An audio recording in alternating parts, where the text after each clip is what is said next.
On today's Taste Texas, we're putting a twist on a Southern pork dish. And don't forget the peas and greens. We'll take a trip out to Canton and visit the farm growing those fresh Texas peas you find in the store. Plus, Chef Garth stirs up a quick and light Gulf tostada salad. Pull up a chair and join us at our Taste Texas table.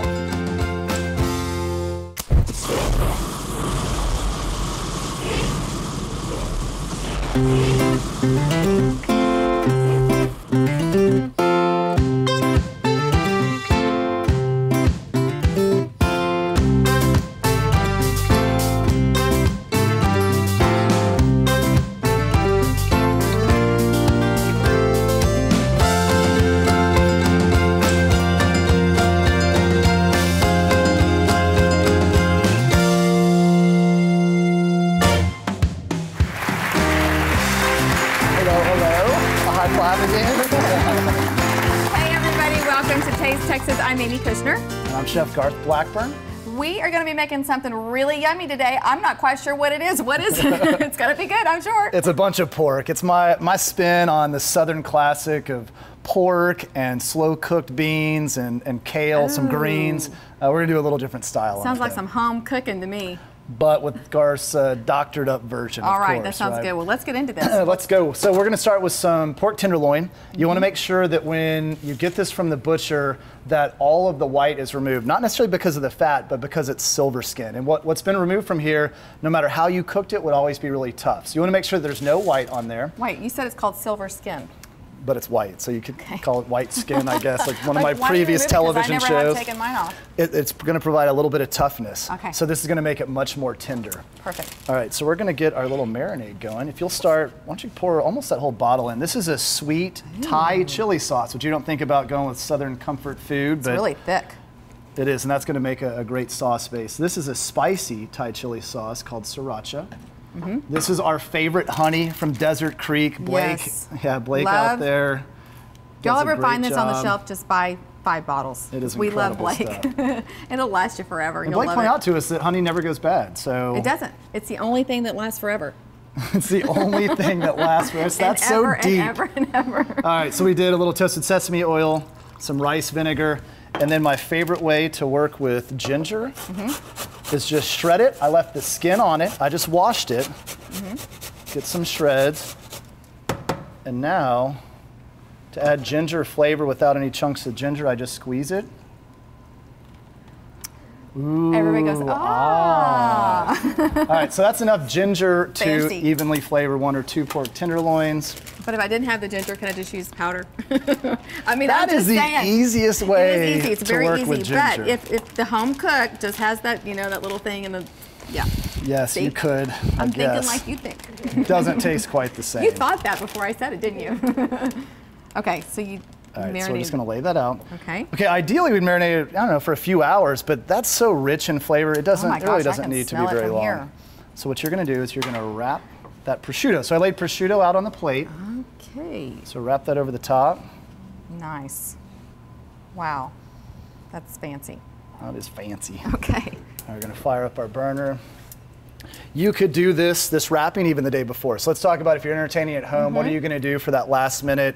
This is eliminated the last minute. Now about an hour out, we could sear it and then lay it out on the sheet tray to finish in the oven. It's going to take about 20 minutes to get to 150-degree internal temperature, which is what we want to have our pork cooked to. So don't follow any of those antiquated FDA guidelines. Yeah. If you have grandma's old probe thermometer that says to cook your pork to like, I don't know, 250 degrees, I mean, it will be dry. That's why your pork's dry. We want to cook it to a lower internal But you temp. can back to the marinade, you could marinate this for overnight. Okay. I mean, a couple days even, there's not a lot of acidity, so it's not going to break down the meat. If you'll hit our pan with a little bit of oil.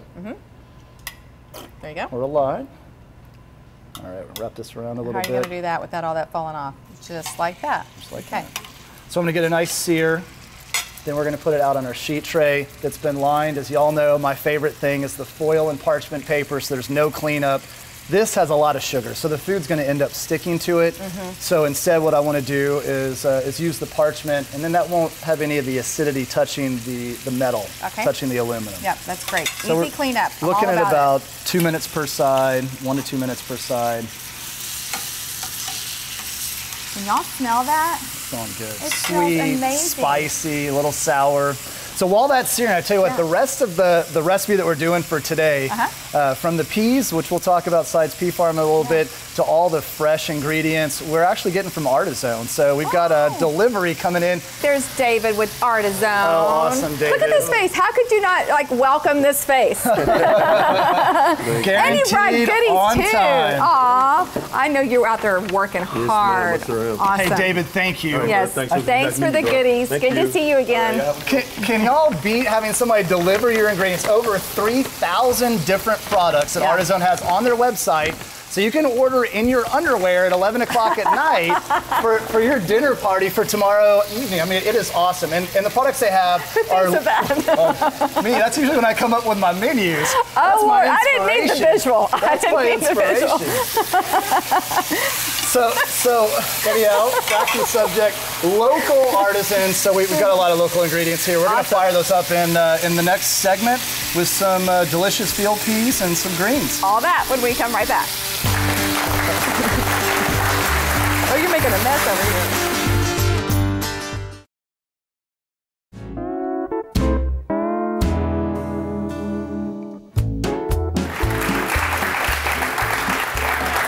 I'm telling you, pork tenderloin is smelling really good right now. What's going on? We got our pork 3 ways. This is that Thai glazed prosciutto wrap pork tenderloin. And then some applewood smoked bacon that we got from Artizone. Right. So I'm just going to put this in, set it to an internal temperature of 150. And that'll be done. And actually that'll be about the same time as the bacon. I always cook bacon in the oven so it doesn't splatter everywhere, it doesn't make a big mess, cooks totally even. And before we get to the next step, which will be those delicious field peas, I'm gonna go take a visit to a farm. We had the best visit at Sides Pea Farm, and we cannot wait for you to take a look. Hi. Hi, how are you? Doing good. Y'all come around and have a seat. I'm I'd Amy. love to. I'm Virginia. Virginia, nice to meet you. Hi, Virginia. I'm Garth. Nice to meet you, Thanks Garth. for having us out. Well, you're quite welcome. I've loved your purple hull and your creamers and Well, that's why y'all are so good looking. You've been eating my eating peas. peas. Blushing. That's what it is. That's what it is. How'd you get into this business? Well, my husband always wanted to come back to the farm. So we had a chance finally to come look, and then we found this one. And so we bought it. When was that? 1957. And it was probably about 1965 when we decided we just did peas. We realized he couldn't really raise anything but peas, but he knew his pea business. Recently, it just seems, at least from my side, shopping-wise, 10 years ago, you didn't see fresh peas at the grocery store, and now every grocery store I go to has, most of them, your peas. Yeah. So, and is there a difference between the peas that you raise versus peas from another farm or from somebody else? I mean, There's nobody else. Of course, there's not another pea farmer around anymore, but there's nobody else who's got the equipment that we've got to do this with. This is the cleaners. The peas are dumped in the hoppers, and this will take out a lot of the stuff falls in there, and then there's a boy standing here.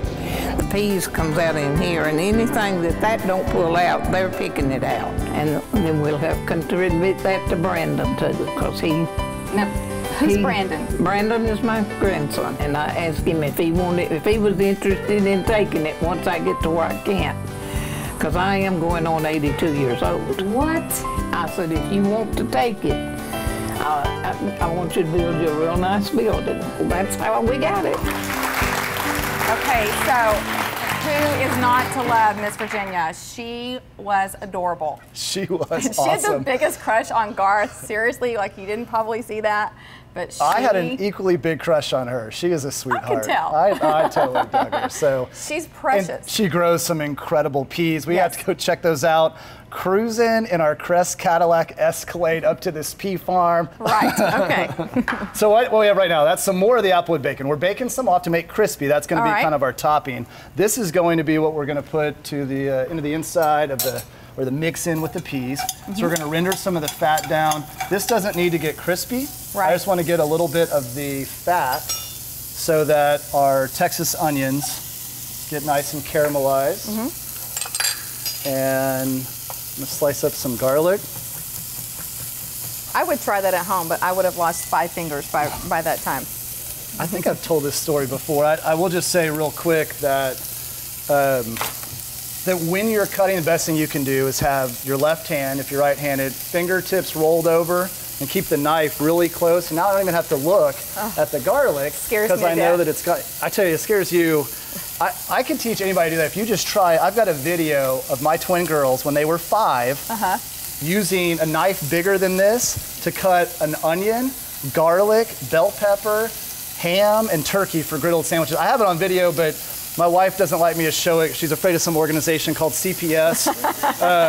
Smart wife. Smart wife. I'm also not allowed to take the knives out when Chrissy's at Bunko anymore. But otherwise, I can tell you guys, y'all can do that at home. So here's what we're doing. We're just rendering that fat down, getting those onions a little bit cooked, and let's start dumping in some of our field peas. Oh, you don't want that yet. So these are purple whole. Why don't you grab those butter beans?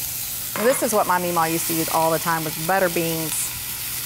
And you can get any mix from sides, and they have some frozen. Why don't you throw this line in also? All right, and let's cover that with some chicken stock. So you're gonna pour some of the chicken stock in. How much? Oops. Oops. A little in the pan, a little on the side. Okay. That much? Let's cover it a little bit more. Okay, there you go. Or all of it. That's the other option. So there's no perfect answer on this. We're gonna let those simmer for about 45 minutes, and they're so tender and delicious. So we'll be back in a little while.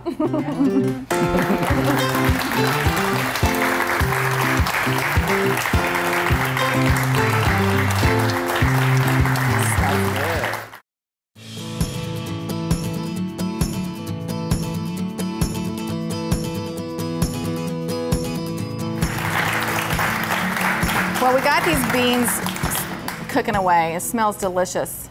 They are going to be ready here in a few minutes. They'll get nice and creamy. We're going to garnish them with some of that delicious bacon. And a good question that we had from the audience was, do you need to soak those beans overnight or anything like that? Yeah, great question. So no, you don't have to soak them because they're not dried. Okay. So in fact, even off season, which is what we're getting into with fresh pea season, then frozen, you just put them right into the pot. You don't need to let them soak. They'll cook a lot faster than dried beans will. Okay. So that's a great question. Perfect. Okay, let's take a look at a couple of things here. So now that those are pretty much done, we'll just let them stay on simmer. We're gonna make a sauce for this. And here's what y'all hear at home all the time is if you marinate meat, like chicken or pork or something else, what are you supposed to do with the marinade? Throw it away. You're supposed to throw it away because it had... It's contaminated. Right, because it had raw pork in it. Right. What else has raw pork in it? It's in the oven right now. Bacon. Bacon. What else was in here? Pork. Do I have to discard the pork that's in the oven? Wait, but you're not cooking that. Right, but I am. So that's what we're gonna do. Very funny. Got it. Well, no, I mean, to me... You know what? That's a really good... I'm glad you brought that up because I tossed some marinade the other day because I thought, well, it's had that steak sitting in it. It's probably gross and disgusting. And but you cooked the steak to like 100... I just wanted to eat it. It sure smelled good. Right. Well, you cook steak to 135. Well, you cook it to like 190, but to 135 or so. But water boils at 212. So once we take this up to a boil, this will be just as safe to eat as your pork coming out of the oven. And you didn't waste all those delicious ingredients. Exactly. Plus, we've got a little bit more pork flavor. So once it comes up to a boil, we'll hold there for 2 minutes. Meanwhile, we've got 2 minutes. Hold it before 2 minutes. That's kind of the minimum. Now, this is fresh kale, and I'm going to julienne, cut into thin strips, because I'm not really going to cook this. We're going to allow the heat from the pork that will be resting on top to kind of wilt it. But what will help it soften so it's not too fibrous-y is to massage it. So massage the kale. You get to do some massaging. That's a new one. So this is Texas Olive Ranch aged balsamic. Texas Olive Ranch extra virgin olive oil. Put in a little pinch of salt, some pepper. Gorgeous. And you get to earn your dinner. So start working it in. Nice. So truly, really start breaking it down. You're not going to, you don't seem really excited about that. I'm not quite sure about my... It's not like parsley or basil. You're not going to bruise kale. It's incredibly sturdy, tough. Hardy would probably be the best word for it. I feel like I should have some gloves on or something. Okay. I feel like if you were working in my real kitchen, we were serving the public, that'd be a different story. That doesn't look like a massage there. this is new to me. I probably need more practice, but there we go. That's probably good. Okay, do you see how it's smaller? We wanted about half the total volume that originally was. You want it smaller? I want it even smaller. Wow. Why? Because that means it's softening up. So that means it's going to get much more tender. It's going to be easier to eat. Okay, our marinade's coming up to a boil, so I'm just going to turn that to low. And have you ever massaged kale? I mean, seriously, who does that? I do. We're going to be adding some butter to that marinade after it's cooked down some. Dinner will be ready, children, as soon as I massage the kale. But look at that. Look how much smaller it got. So now you're going to get to work in. I can only imagine what my family would think. Mommy's lost it, finally. They know that already. Tamari almonds. These are goji berries, which you can also get from Artizone. Both of these are available from Artizone. Unusual product. It's fairly expensive, but a little bit goes a long ways. It's got a lot of health benefits. It's very calming, soothing. It's also good for your liver, so if you enjoy having a glass or 6 of wine with dinner, then this is going to be a nice little balance for you as well. And look how much smaller that is right now. Yeah, and I don't need those beans. This is quite relaxing in itself. So I've got the hang of this. So I'm going to keep massaging my kale. We'll be right back.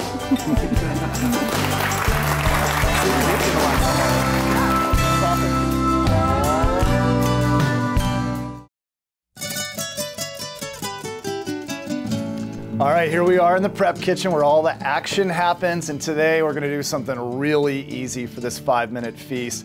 We're gonna be doing a Gulf Jumbo Lump Crab Tostada, kinda as a salad. Okay, here's the easy shortcut. I'm guilty. Buy your favorite pico de gallo. It could be from a grocery store, or it could be from your favorite Mexican restaurant. They've already done all the cutting and chopping for you, but I do like to doctor up my pico de gallo a little bit with some extra fresh cilantro. Simple tip, don't have it spread all over your cutting board where it goes everywhere. Do the same thing you do for basil. Roll it really tight. This way, we make fewer cuts and it's much more uniform. So I go across it once, go across it again. Even if you're not as fast as I am, you can still get this all chopped in 30 seconds to a minute. That'll add some freshness. I also want to add a little bit of lime juice to the mix. Okay, we're gonna put in some of that jumbo lump crab. This is Gulf of Mexico caught, delicious. Just thumb through it to make sure there's no shell. And then we're gonna put in a little bit of avocado. Tip that I always recommend on this one is how you get the seed out. You wanna be a little bit careful. Instead of doing what most people do and just slamming the knife down, aiming this sharp object at a slippery little round ball and then putting your hand behind it, which might end up catching the knife. So instead, what we're gonna do is take the tip of the knife, we're gonna put the tip of the knife into the bottom of the seed, rest the knife blade on the skin of the avocado, and then we're just gonna push it right out. Now we'll cut it, we'll dice it while it's in the skin. I just use the back of the knife so it's not as sharp. Cut it across, and then across again, and we'll just pinch that right into our pico de gallo and crab mixture. Okay, here's a quick tip on how to know when your oil is ready for frying. 350 degrees is what we're shooting for. I'm gonna take a wooden utensil, like a spoon or a spatula. I've got my oil hot. If it takes about 3 seconds to start to bubble, that means it's 350 degrees. If it bubbles faster, it's gonna be a little too hot, 400 plus. If it takes longer, it's gonna be a little too cool. So let's take a look. Count to 3, starts to bubble. That means we're at 350 degrees and ready to fry. I'm just gonna drop that tortilla in. Now I'm just gonna flip it over a couple of times. We know it's crispy when the bubbling starts to subside, and that'll take about 30 or 45 seconds.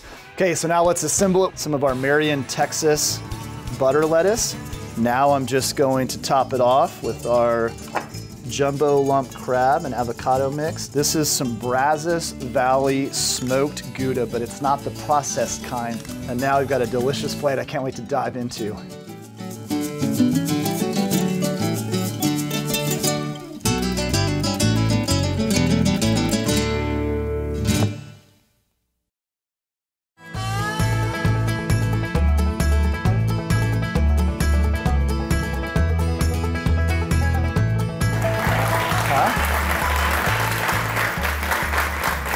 Ready to eat?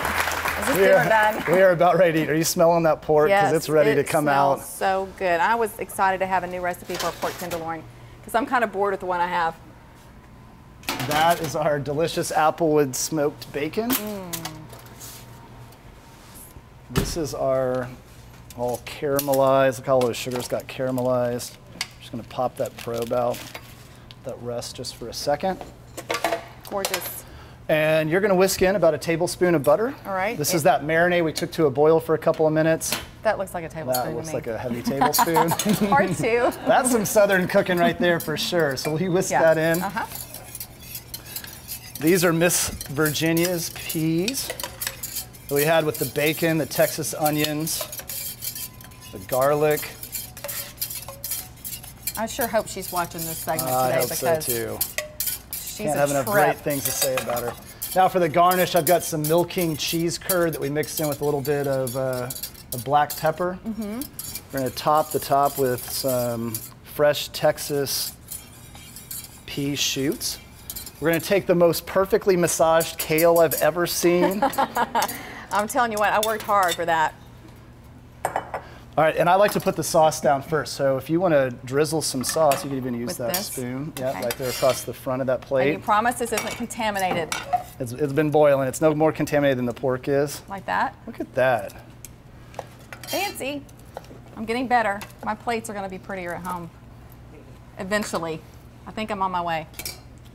I tell you what, will you grab a piece of bacon from there, crumble that on the top? Okay, It's really hot. One other key. I don't want to do that. Here. How about that? There you go. Perfect. One other key for plate ups for restaurants is odd numbers always look appealing to the eye. So I want to have 5 medallions of pork on there. Is this for a family or Yes, for this one is a person? family. I was like, that's a lot of food. This is all yours. Yeah. If you want dessert, you have to clean your plate, young lady. Yeah, that's not going to happen here. So you would just take this to the table and have everybody, And right? everybody grab a medallion Gorgeous. right there. Okay. Yeah, that's the final little While we're setup. closing out, I want everybody to know that you can get this recipe on our website, and that is tastetexastv.com. Have at it. Thanks, Let's have Garth. it this. Awesome. Till next week. Thanks, y'all. So well massaged.